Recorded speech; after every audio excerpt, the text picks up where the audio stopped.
Now, you did not say this current month, which is February, which is, you got Super Bowl, but right after the Super Bowl, you did mention that is why, to me, Larry, the NBA All-Star Game is just a complete whiff. What was that yesterday? A complete whiff by the NBA. This is the one of the only times you have the sports world looking at your product. Adam Silver's running around saying, this has been a great season. There's a bunch of parity. Look at the records. And you got guys. Here's my thing, Larry. So I wear this Apple Watch, and I wear the Apple Watch. I got to make sure I get my steps in.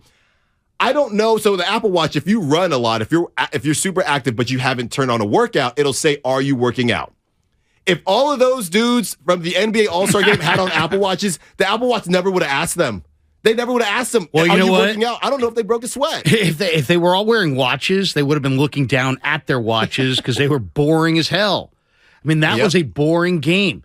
The players looked bored. Willard kind of tweeted this last night, and he's totally right on the money. The players look bored, and if the participants in the sport look bored, we're going to be bored. Mm-hmm. I mean, it's as simple as that. Are they the greatest athletes in the world? Yeah. Are they playing a free-flowing game like they always have? Yeah. But there's something dramatically different compared to what we've seen in the All-Star Game going back 10 years, 15 years, 20 years, 25 years, and that. What we saw yesterday was just like, it was like, I mean, forget Matador passing defense. It was just like, hey, there's going to be no semblance of balancing the floor. No attempt to stay in front of anybody. It just is a little too much unlike a real basketball game. And it's just, you're sitting there. I mean, we're literally 3 minutes in to the first quarter. And I'm like, this is unwatchable garbage. It's bad. It's bad. And these are supposed to be the best players in your sport, and you can't convince them to even half try. I'm not even saying go 100%. You're not even given anything. Okay, we have John Shea coming up, national baseball writer for SF Chronicle. That's at 8:50. Wanted to tease that real quick. And also 95.7 The Game, shot.com, where you can get your Depoy shirt, your relevant shirts. Make sure you get in there because, look, hell yeah, we got a lot of NFL talk coming. There's, we talk about who's going to be on the opposite side of Nick Bosa. We got some Javon Kinlaw stuff to get into as well. So had to make sure that y'all didn't forget about that. But getting back to the NBA All-Star Game and how lackluster it was. Lackluster, I don't even know if it does it any justice because they just didn't want to be there. And I joked with Spadoni, it was in Utah. So I don't even think they were hungover, because you can only have about one beer an hour there. So it's not like they were partying. You had Charles Barkley talking about how boring the city was. The whole city's going to heaven. So it's not as if they were on the Miami Strip and, just stayed out a little too late. No excuses for them to just not want to be there. And that was basically it. They didn't want to be there. And I saw something else. I saw somebody say, the NBA players behaving like this during the All-Star Game, all it's going to do is make Adam Silver want to have that midseason tournament even more.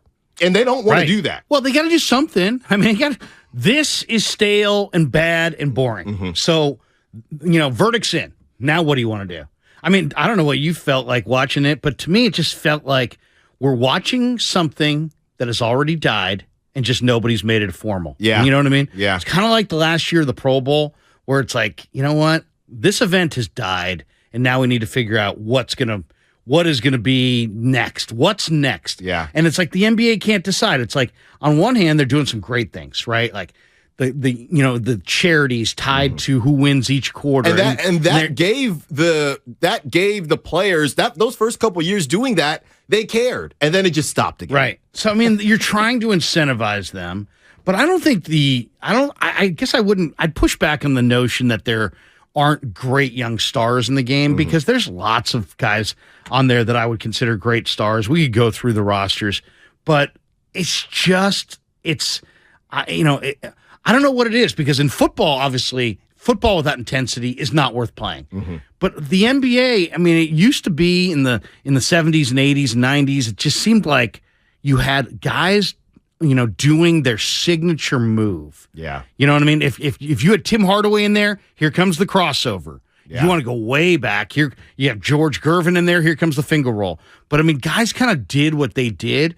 This is just such an open floor game that it's almost like you're not even recognizing the moves because they don't do any of these moves in games, because in a game, you actually have, somebody trying to stop you. Well, I was going to say, you said Tim Hardaway, the crossover. You can't cross anybody over if nobody's guarding you. Exactly.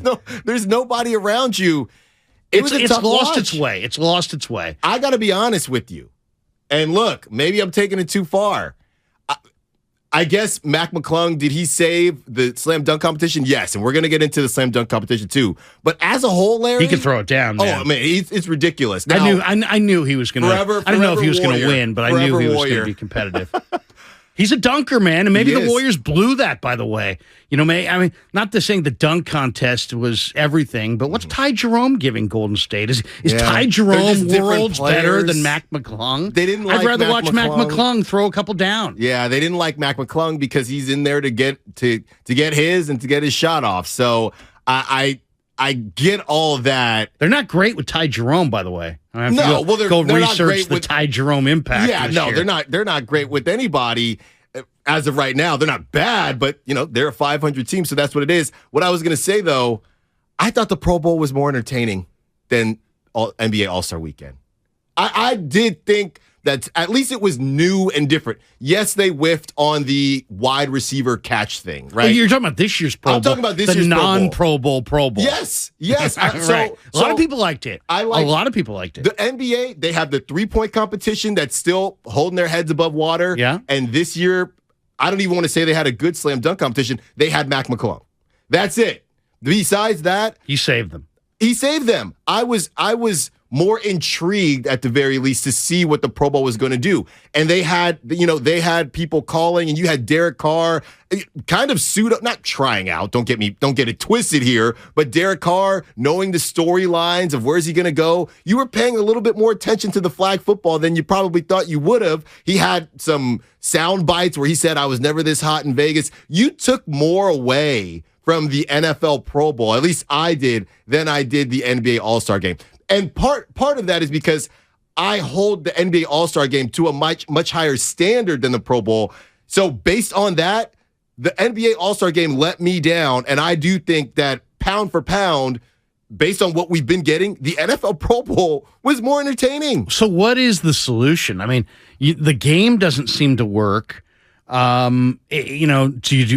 Nobody really wants to see a skills competition, right? Nobody wants that. Well, they have a version of that with the three teams and right. I mean, they can't even get the rookie sophomore thing right. I mean, they left Jonathan Kuminga out of an open floor dunk fest. Right. Who leaves Jonathan Kuminga out of an open floor dunk contest? Yeah, I mean that's Steve Kerr might if Kuminga turned the ball over. No, but I'm seriously. When I saw that he didn't make the roster, I'm like, how does Kuminga, who's one of the great open floor athletes in the league, not make this game?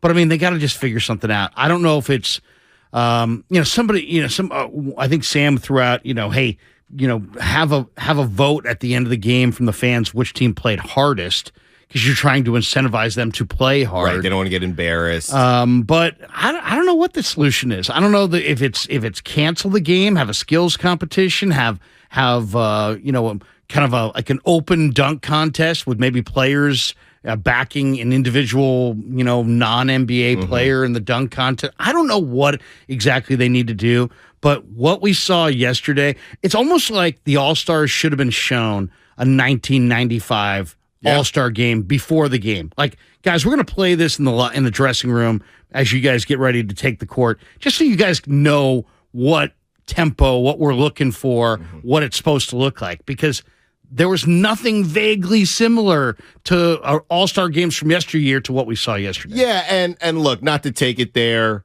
but I do think there's a little bit of, it's been going on for a while, but I do think there's a little bit of, just based on the age and the whole Gen Z thing, a little too cool for school, right? In terms of, all right, I'm just here to do my thing, and I'm going to get out of here. Now, it started before because LeBron is not Gen Z and Steph isn't Gen Z, but I would say that's a part of the reason Steph was sorely missed. If you want people to show up and do the things that they do best, Steph knows he's not going to throw down a 360 dunk, right? But he's gonna put on a show at the very least. And once Steph went out, and I knew he was gonna miss the All-Star game, this is a big deal because everybody else, to your point, when you look at the signature stuff that they do, signature moves, Steph shoots and he can pull up from anywhere.